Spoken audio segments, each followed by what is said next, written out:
Okay, it is, excuse me, it is 1:30. Today is Tuesday, December 5th, 2023. This is the Chartered Clubs Committee meeting, and if you are able to stand, please join me in the Pledge of Allegiance.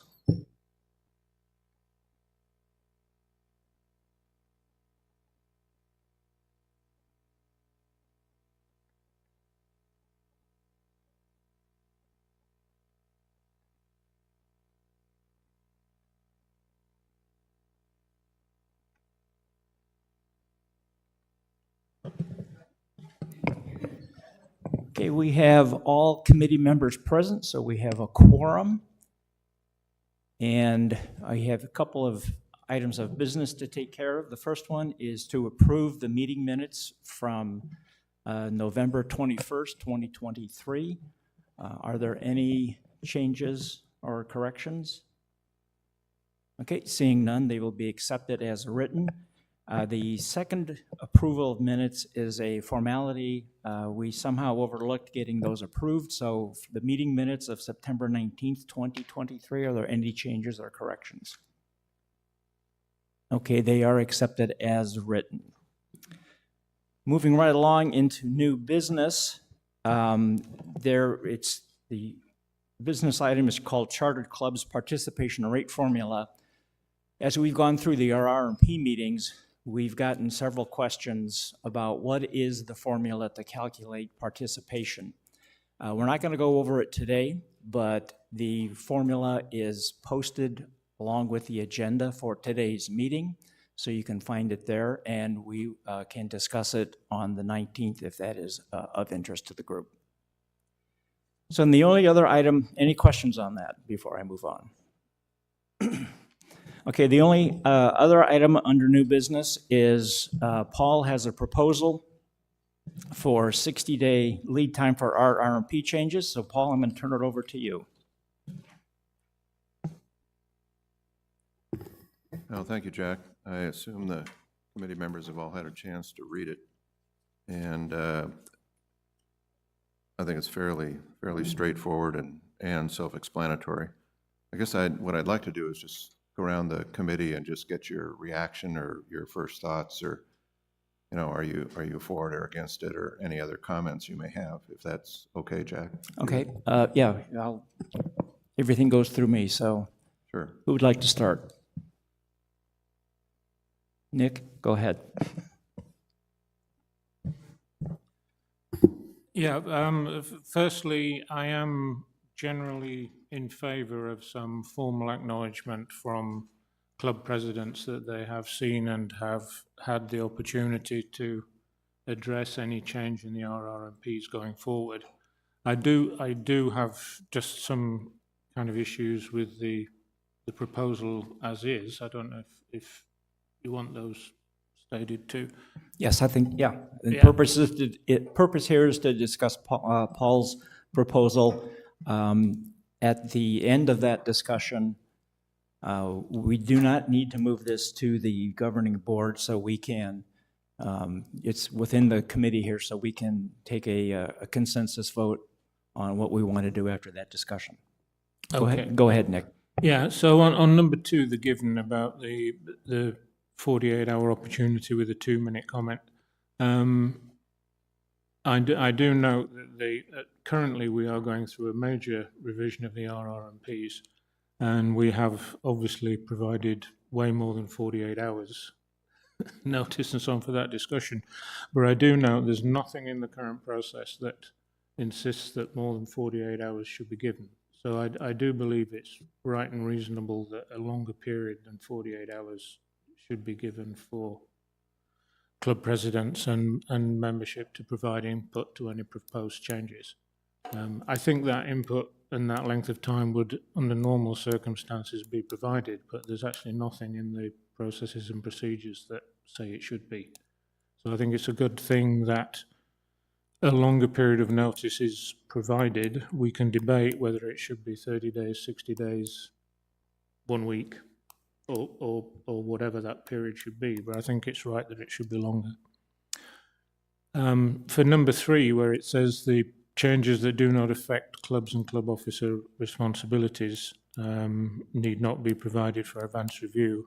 I just think for the sake of simplicity, is that any change, whatever it is, and whoever it may affect, is probably the way to go.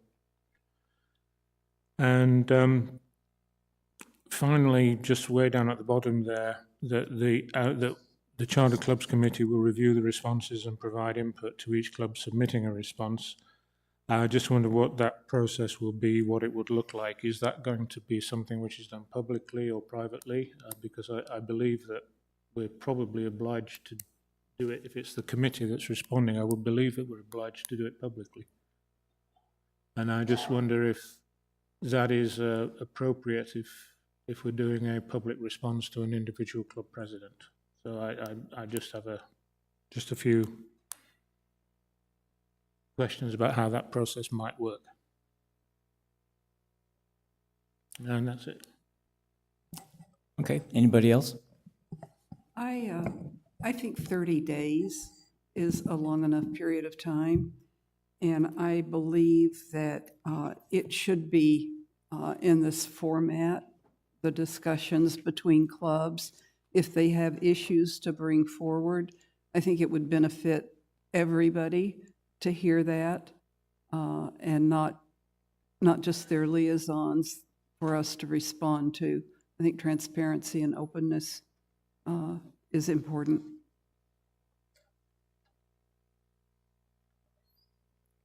Okay. And Kathy just said what I was going to say, so I agree totally with that Okay, proposal. go ahead, Judy. Yeah, I totally agree with just 30 days instead of 60. I think that if somebody really wants to look at a document, they can do it within 30 days instead of 60. And I do believe we all benefit from everybody's input. And so just to solicit separate clubs and give their responses is not the right way to do it. Okay, anybody else? Carol? Regarding number 4, when it talks about significant changes to the RR&Ps, I think if there's anything significant, we talk about it as a club and discuss it. So there shouldn't be any big surprises to the club members. They should already have heard this ahead of time.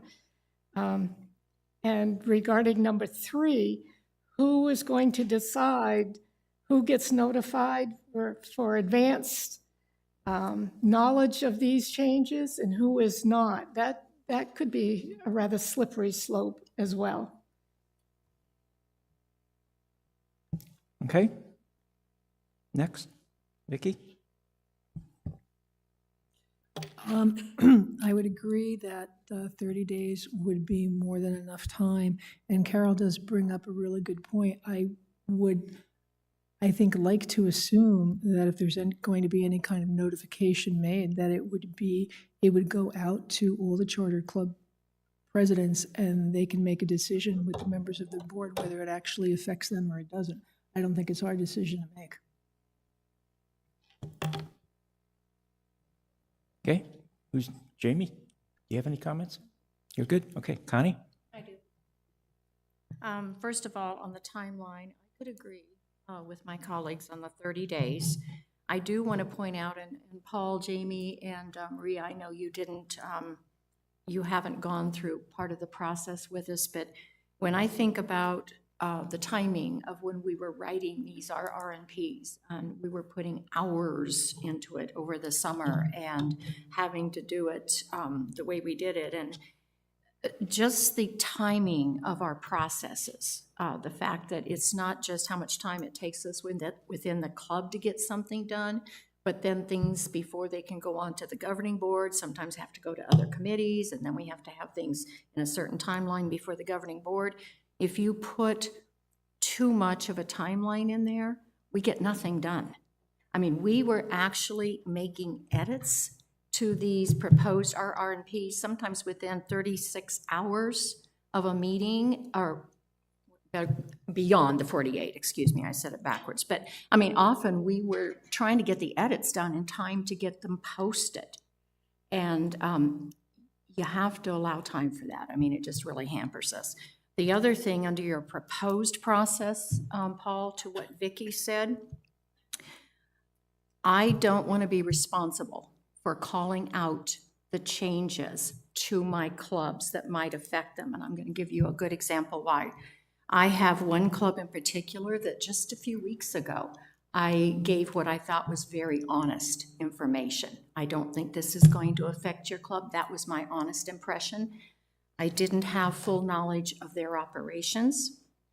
And a couple of other people brought up to them, they thought this was huge. In the end, it became a very difficult situation. And I think it's better, the clubs need to be watching our meetings, and they need to be paying attention to what we're doing if they are an officer, so that they are making that decision for themselves. I don't want to be responsible for misleading them. So I would disagree with number one under your process.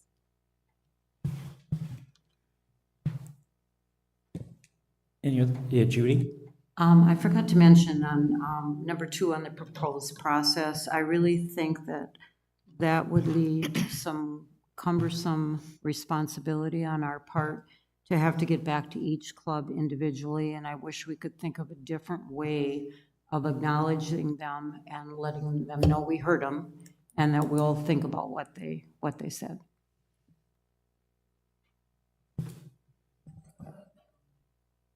Okay, Paul? Well, good. It sounds like there's a fair amount of concurrence on, a way to better refine this. I did go out to all my clubs and give them a proposal and ask for feedback, and it was interesting. One said, "Yeah, it's a good idea, we ought to do it."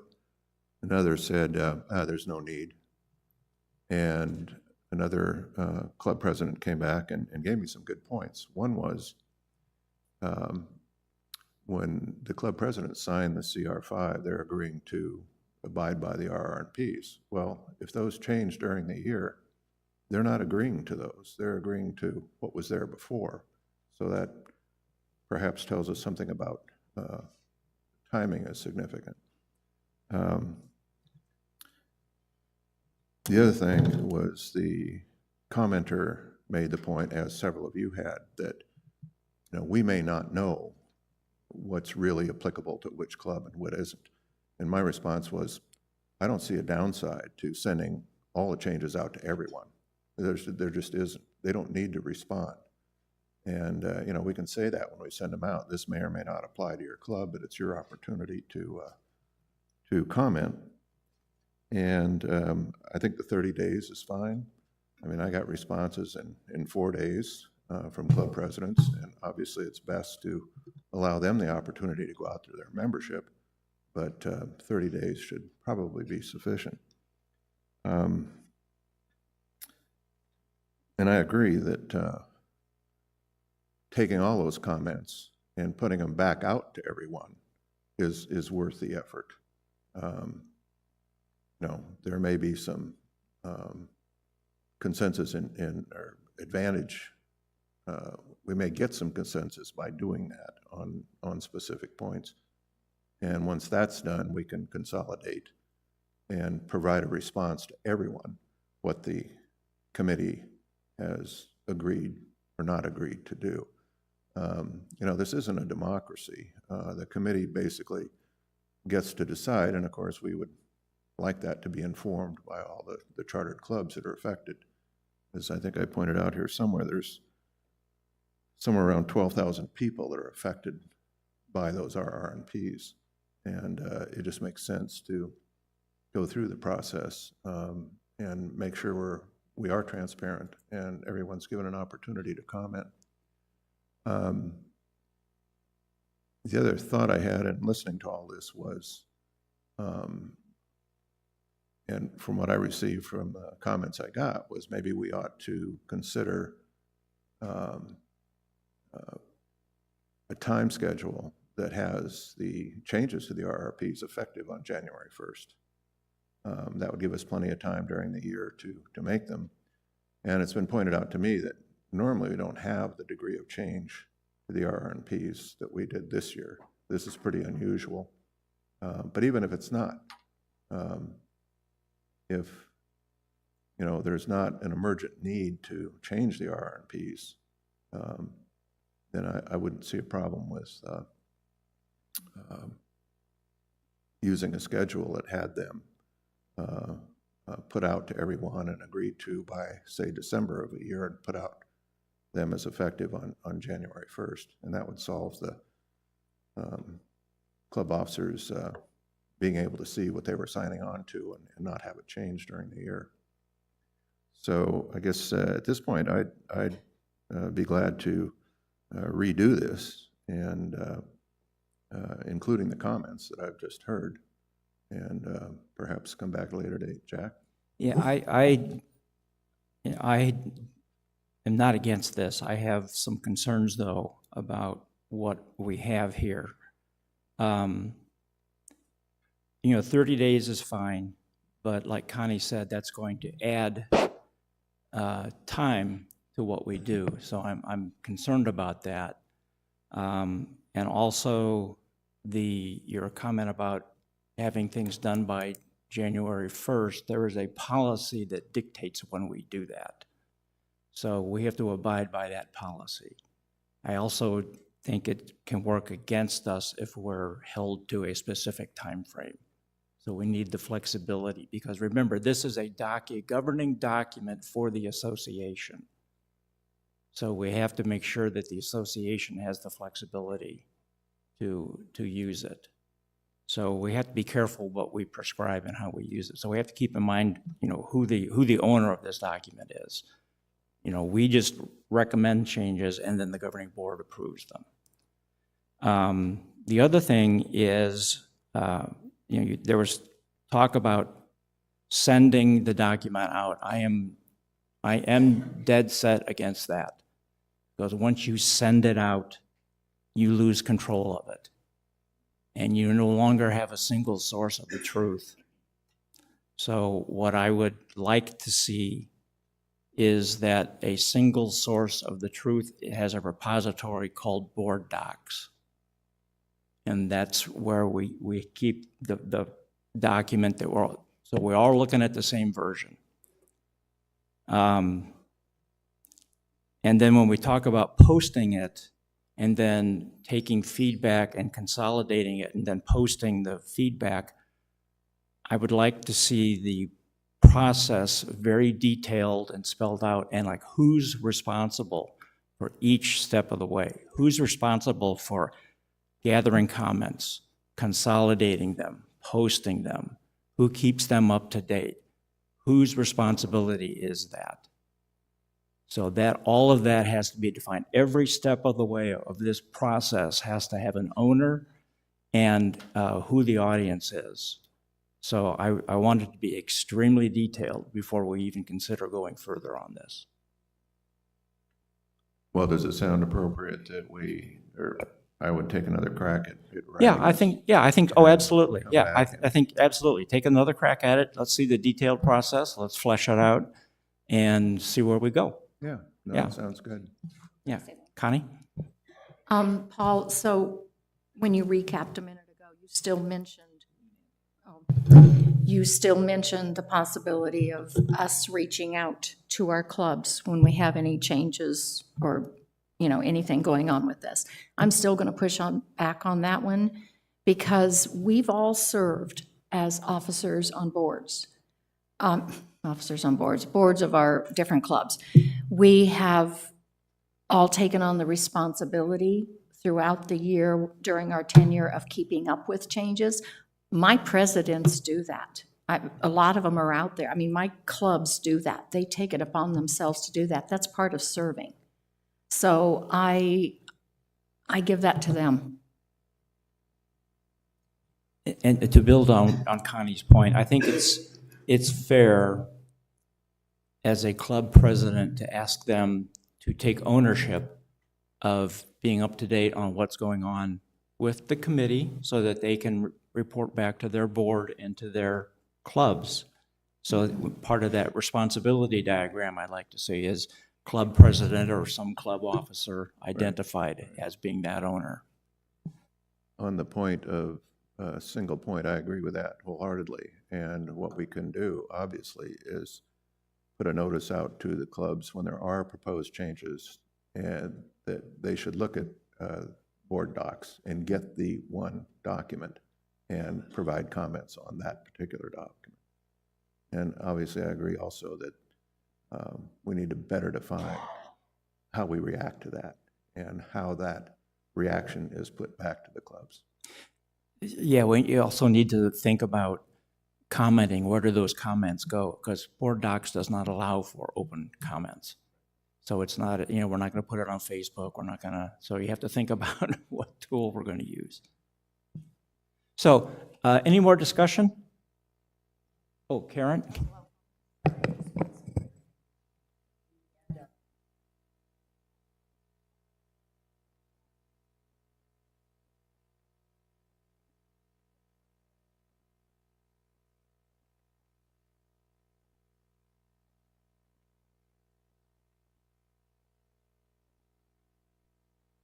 Okay, good point. So what Karen was just saying is that perhaps board docs is not the place for the RR&P. She reminded me that the scwclubs.com is where the RR&Ps are stored and available to the clubs.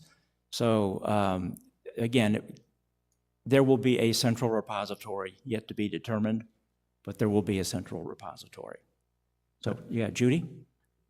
This is going to make me sound pretty silly, but the 30 days or 60 days would start after we've already done our work as a committee and presented it like the 6 times we're having our meetings. Is that what you're proposing?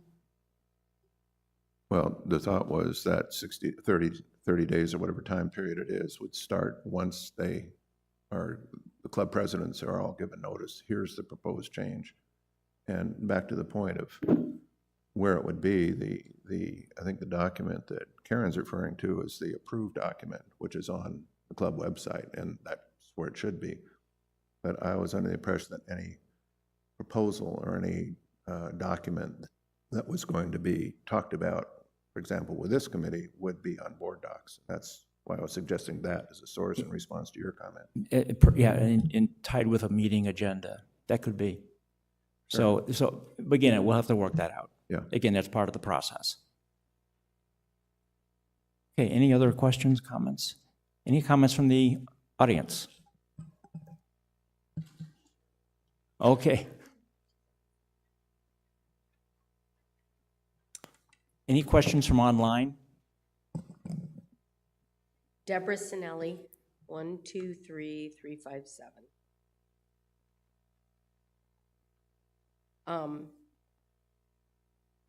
I don't know if you've ever heard of Blackboard. They use it at universities all the time.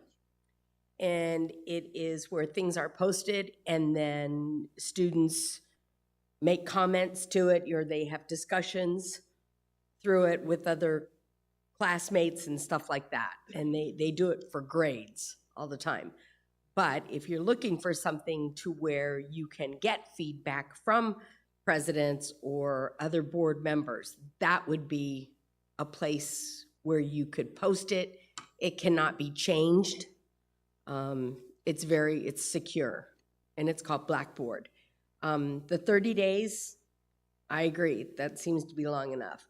When the board members, I think if they are notified of these things, I think then it's their responsibility then to take it to the groups. I don't think this is something that really needs to be sent out to every single person in every group of Sun City West. That's crazy to me. Send it out to the boards, but make sure all the board members, whoever they are, that they get it. And that's it. Okay, thank you. Any other questions, comments? Okay, as we let me go back to our agenda. I will go through and ask for committee comments. And I'll start with Maria. You have any comments? Nope. Nope. Kathy? We get microphone. No comments, except happy holidays to everybody. Okay. Okay, Paul, any comments? Nothing further. Jamie? No, thank you. Connie? Nothing more. Okay, Vicky? Nothing more. Okay, Nick? I just have one. People may have seen a few weeks ago in the Independent, there was a photograph of some kids at a tennis club event, and I was kind enough to be invited to a tennis club board meeting, and I said I'd give them the tennis club a shout out because they actually donated $4,000 to this organisation as well. And while I was there, Joel Piaskowski reminded me that the tennis club have also given $4,000 to the Prides. They've given $4,000 to the Posse. They've given $400 to Heart Pantry, which provides food for teenagers who are at risk when they're not in school. So they can get some meals when they're at school, but when they're not in school, they're not getting meals.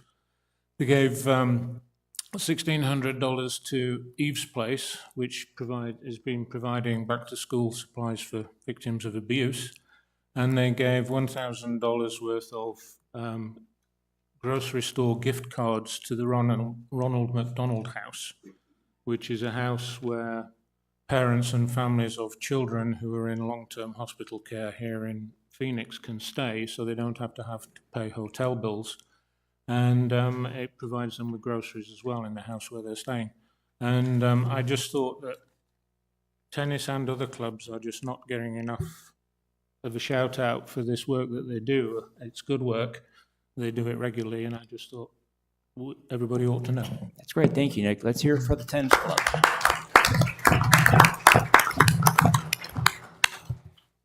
Okay, thank you. Carol? Not at this time. Okay, Judy? Nothing. Thank Okay, you. any comments from the audience?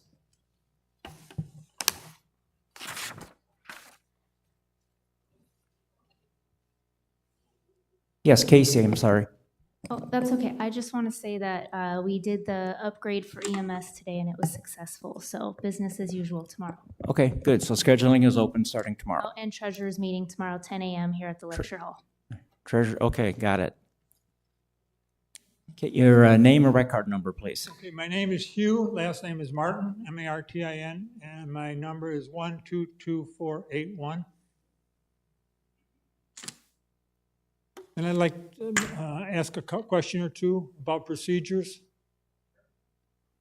Okay, I've lived here almost 10 years and I've not participated in any of these meetings until very recently. So bear with me. I've been told that after a meeting like this is conducted, that people are allowed to come up here and ask questions, but their questions must be pertaining to the meeting itself. Is that correct? No, that is not correct. So I can talk about anything I want? Yes, you, as a homeowner, you are entitled to do that, yes, within the time allotted. Well, I keep hearing different stories, so that confuses me. But as long as I'm allowed to speak about any topic whatsoever, I'll speak about something I witnessed this morning. Within the time allotted. Okay. Oh, okay. Well, what I witnessed this morning was a gentleman who was sitting up there, and then he had a transformation. He came down here, and he went into all about the things that he's done for the community, and then went on talking about the recall. And I'm wondering if that's permissible. As a homeowner, he is allowed to express his opinions just as you're doing now. Okay, so my understanding as I'm about to leave the podium here is that whenever a meeting is conducted, after the meeting, the person may speak about whatever they feel like. Within the time allotted and before the meeting is adjourned. The only constraints are time. Correct? Yes. Thank you. Any other comments?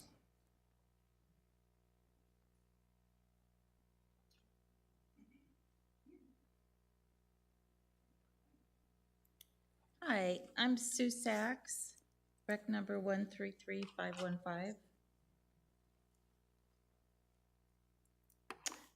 I got an unsolicited email which has me concerned and annoyed. It seems as if someone who was for the recall misused the club's email list to spread information that's misleading. My husband and I both got this email, as did several of my friends. There does seem to be a specific club that we all have in common. And this was sent anonymously, so they probably knew they weren't supposed to do that and was breaking the rules. Is there anything that can be done about this? In this particular instance, since it was sent under a throwaway email address, it's very unlikely that the actual sender will ever be found, but it is against the RRPs and the rules. I'd have to look up the exact rules, but Casey sent out an email Right, I did see that. that describes what rules prevent that from, that should prevent that from happening. But until we have an actual person that we can say did this, we don't have anybody to discipline.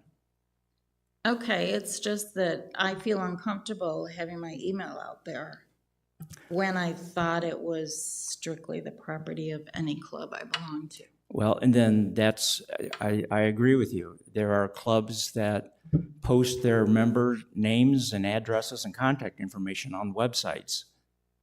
They should not be doing that, in my opinion. But right now, I agree with that opinion. but right now, we don't have a rule against that. Well, maybe the Chartered Club Committee Yep. can think of a rule. Yes. Thank you very much. Okay, thank you.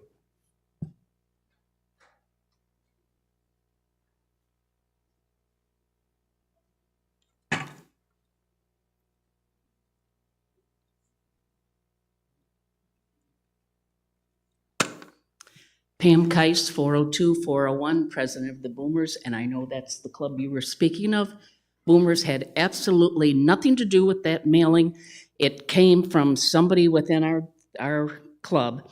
We don't know who it is. I didn't even know. I did not receive it. I did not know till somebody told me. Our directory is published 3 times a year. When you renew your dues or you join, at the bottom, it asks you if you want your email put on there, and you have a choice. Every club, I've heard of other clubs that are sending out things on the recall too, so singling out the Boomers is absolutely wrong, Nick. Thank you.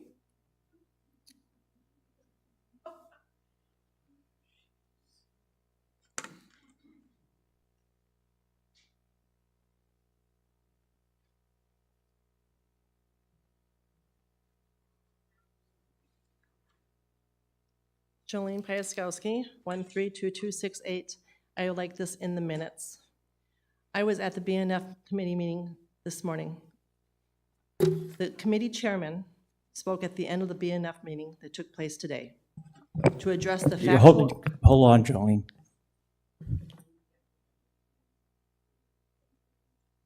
Okay. Okay. So in order to agree to put that into the minutes, I need the committee to approve that. So I will, well, but we have to agree to it before she says it. So I will have to ask you if you agree to that. So I'll start with Judy. No. Carol? Nick? Yes or no? No. No. Vicky? No. Connie? No. Jamie? No. Paul? Abstain. Kathy? Maria? I don't understand. I'm sorry. I don't understand because I don't know what. Yes or no? Can I abstain? Yes, you can abstain.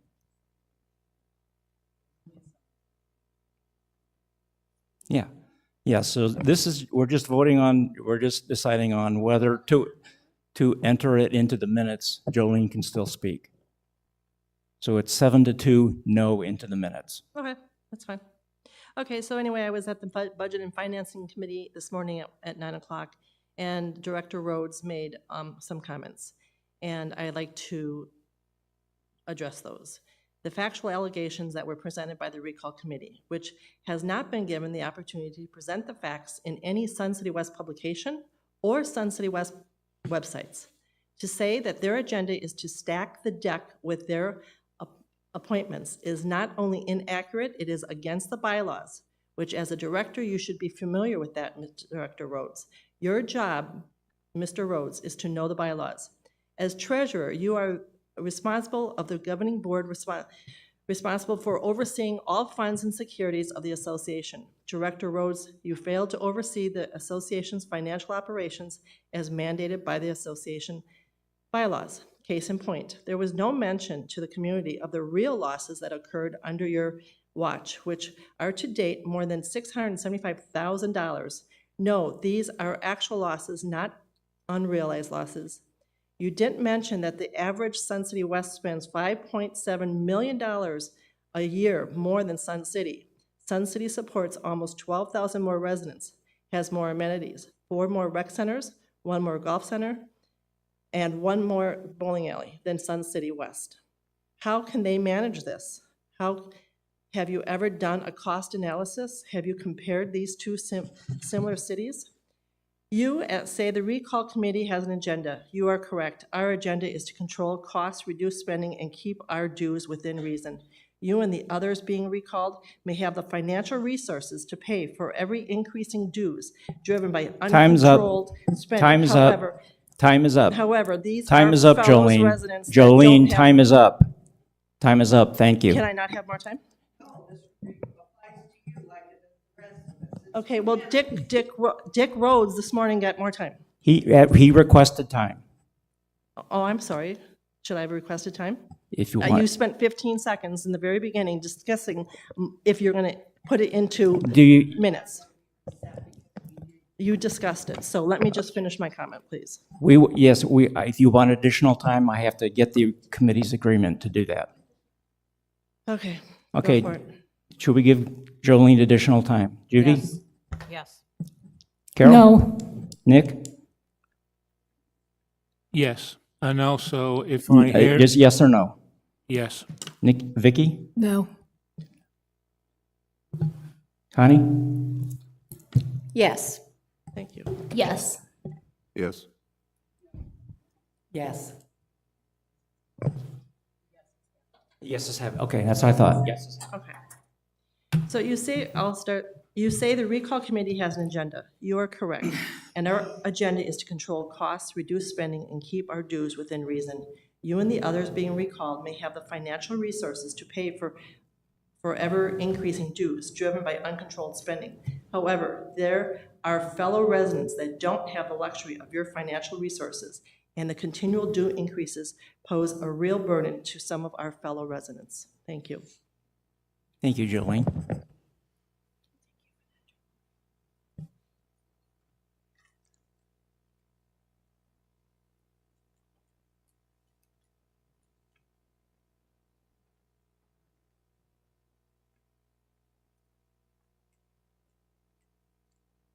Deborah Johnson, 130208. I've heard the recordings. Unfortunately, I haven't been able to make the meetings all the time, but I did watch it online. And I've heard the process for clubs regarding disciplinary actions. I'd like to know how you intend to ensure your RR&Ps are enforced. Case in point, in the past, the rec center has not ensured club bylaws were followed, such as club failure to ensure that verbal and written warnings were provided. When I asked the Recreation Center for this documentation, they told me to go to the club. So I asked the club, and the club has disregarded my numerous requests. Additionally, I want to know if it's appropriate for a governing board director to reveal an event of a closed meeting regarding a disciplinary action. I have sent an email to every member of the governing board, and there has been 0 response. Thank you. Thank you. Again, no response.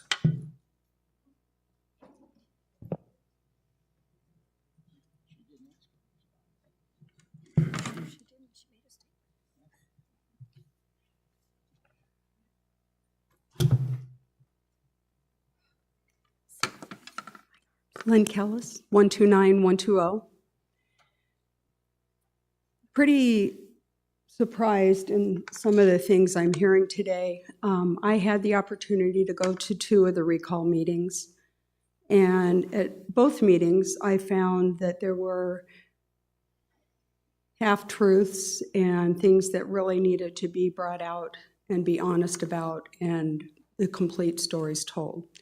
But that said aside, several weeks ago, I spoke at a governing board meeting, and I mentioned that one of our people on the governing board council was noted, and it was stated at the meeting, the last one I went to, and very clearly at the first one that I went to, that the objective was to have our vice president slide into the president's position once the 3 people were recalled, so that they could get their people in there and make the change and get rid of our general manager, Bill. I saw this, I heard it, that's fact. I'm sorry if you're hearing other things, it's simply not the truth. And I want it known that I also talked to a gentleman who is part of this committee, who used to be on our board and was recalled. And I told him that I thought it was very unfair that he was recalling 3 good, strong men of our community who are volunteers and tearing apart their lives for his own personal agenda against our general manager. His comment was, shrug of the shoulders, shook his head, didn't care. Thank you. Thank you, Lynn. Again, Pam Keiss, 401-402. Can we just get on with the meeting and get off this subject? Everybody has an opinion. It's a very touchy subject. We're here for the clubs. Please, let's move on. I agree, but we have to allow the audience time to speak. Any more comments? I see one more approaching the microphone. That was top speed, so forgive me. And I don't write very well either. It's hard to hold the pen. Curtis Cooper, 142336. I'm the president of Echo Mesa Men's Club. And over the last week, I've had a quite disturbing thing occur, and the fact of we have this newcomers meeting or thing coming up. I received invite. I responded, got my table. Then an email comes out stating that there's only going to be 4 tables: golf ops, the golf council, green team, and merchandise. So I got uninvited. Now I have a long email here. I won't go through all that, but I was basically told if I had any questions, contact Jim Anderson or Pat O'Hare. My first statement was, this is for the clubs. Why am I going through golf ops and the golf council? I was told that the decision for these 4 tables were done at the last golf council meeting. Why are they speaking for me? Do they have the right to, is my question. Yes, they do. The Golf Council is the consolidation point for all the golf clubs. Okay, and they can speak to when I can go to events or not. To that particular event, yes. It's open to the clubs. Why are they there instead of me? They're not a club. But I'm a club. They represent the golf clubs. So that's why working with Jim Anderson is the right thing to do. Okay, as in the email, I don't agree with it.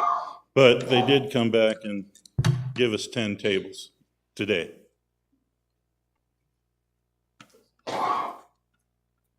Okay, thank you. Casey? Yes, and I'm glad you said that last part. And I did send an email back out to the 7 clubs who initially asked. One other one is here as well. And in the past, when we did newcomers, it was a selected amount of chartered clubs because we didn't have the capacity to accommodate everybody. Now we've been able to do so, but we wanted to make sure that we could. I tried to kind of explain that in the email sent today, Curtis. And you now have, golf now has 10 tables, which is 7 clubs that originally requested it, the 4 that you were referring to, and 2 extras in case we have a few more to request tables. So you do have your table.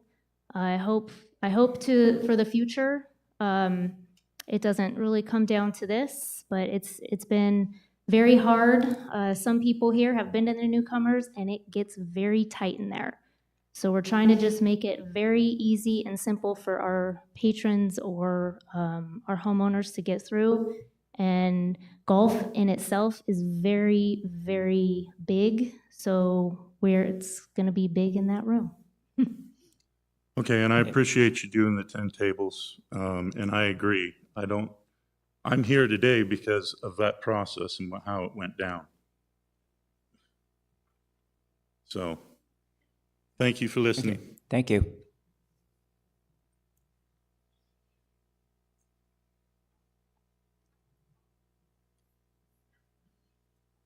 Okay, I'm Cheryl Tyler, treasurer of the fitness club, and I just have a question on the agenda today. Rec card number, please. 105798.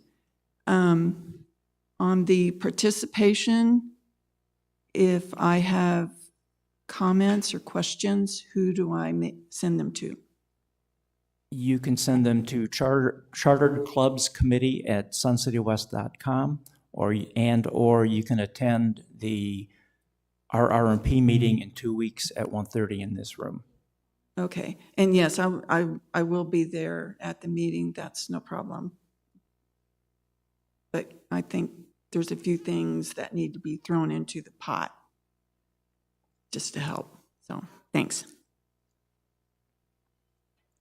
Okay, any other questions, comments? Okay, with seeing none, I will adjourn the meeting at 2:17 p.m. Thank you.